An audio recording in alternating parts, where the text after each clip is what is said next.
So I'm Vivian Slade, and I am the composer and the author of The Dragon King.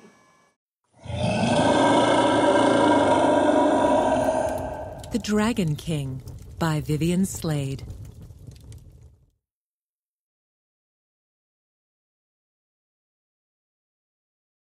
It was 6 years ago when I met this boy named Ethan on a pediatric burn unit. And I met him quite by accident, and I was really not prepared for what I was going to see. He really looked very bad.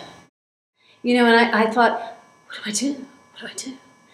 And so I wrestled with that for several days, and I thought, you know, he can't really see very well right now because he's you know, in so much pain that he's sort of in this unconscious state. But even with that, he could still hear a story. And I thought if I could give him a story that somehow took his own experience of being burned and gave it some imaginative, magical quality, and he could then become the boy, the king, who fights the fire and who wins. And he's somehow stronger from his experience. So yeah, that was my main objective, to create the story.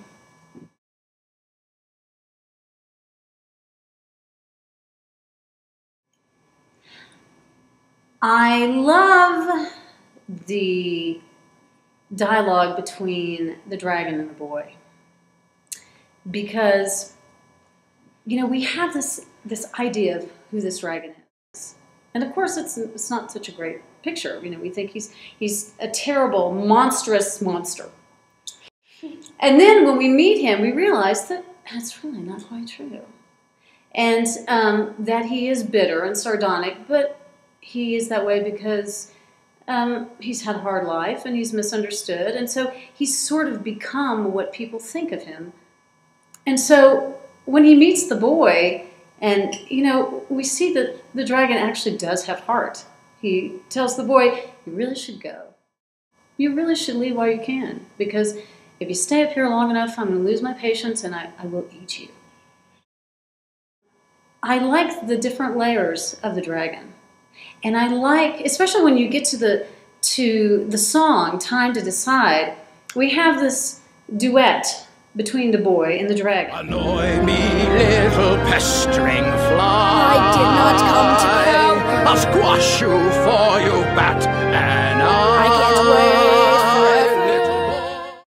And they're both basically feeling the same thing. They both feel they both feel isolated and alone. They both feel misunderstood. They both feel that they have to fight to protect themselves.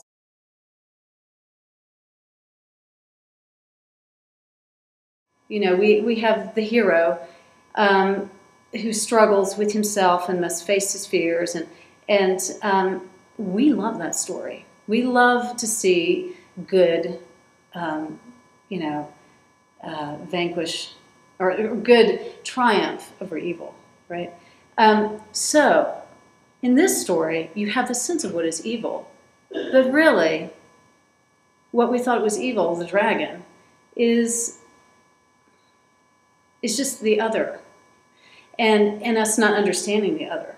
So I think what makes this story different is that we come in thinking, oh, Ethan is going to go fight the dragon, and somehow he's going to win, and he's going to slay the dragon. I know it.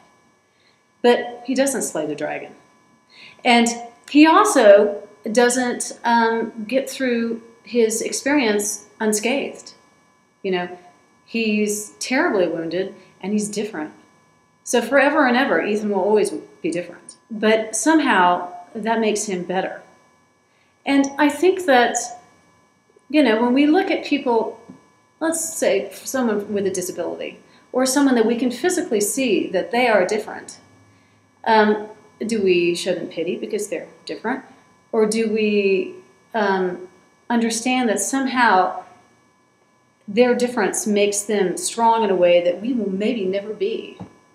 And what can we learn from that person? And how their experience makes us collectively better. So Ethan being different He's more compassionate. He's more intact. He's whole. He's more whole in his perspective because he appreciates. And now he sees things with more of a sense of gratitude. So when he comes off the mountain and he sings the song, All the Blue, he talks about, all the blue in the sky. I never noticed it. I never really smelled the pine. I never really heard the birds chirping. I never paid attention. But now I do. And so he is more whole, even though he's different.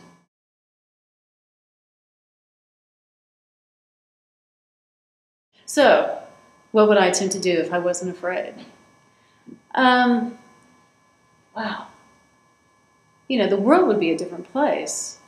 I would hope that children, what's my dragon? What is it that I've been scared of? Maybe it's, I don't know, it could be anything, really. And that they go, okay, well, let's just pretend that I'm not afraid.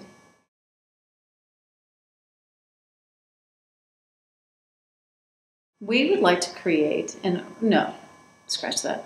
We're actually creating it right now. A character building curriculum, which would be placed in schools or homeschooling groups or individuals or what have you. And we would take certain character traits that Ethan possesses: perseverance,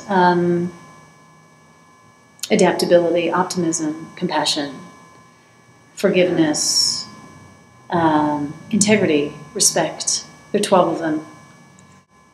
And we'll use the story of the Dragon King to illustrate those traits, and then they can exercise that in their lives.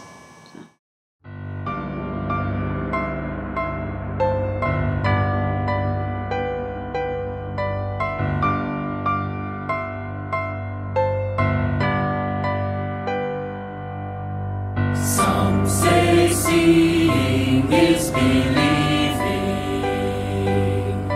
but we believed when sight was fleeting.